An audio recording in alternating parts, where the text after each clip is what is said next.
Ayon sa RA 4136, ito yung Land Transportation and Traffic Code of the Philippines. Alin sa mga sumusunod daw ang maximum na nararapat na bilis sa mga malawak na pambansang kalsada, National Highway? O, letter A, 80 km per oras. Letter B, 100 km per oras.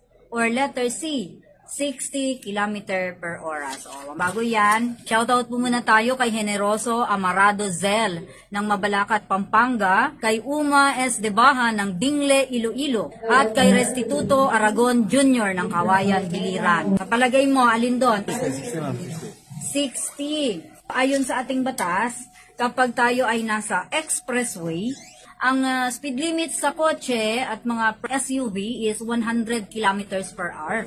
Pero sa truck and buses, 80. Ngayon, sa major highways, kagaya ng mga national highway natin, 80 ang maximum speed limit. At 60 naman sa truck and buses. Sa city and municipality tayo, yung nasa downtown area, 30 lang yan kuya. O 30 kilometers per hour. Pero may mas mababa pa dyan. Yun yung sa vicinity ng eskwelahan, simbahan, at hospital. Bakit yan dyan? Maintain natin 20 kilometers per hour. Kasi yung mga nabanggit na yan, yan yung taong lugar. So, ang tamang sagot ay letter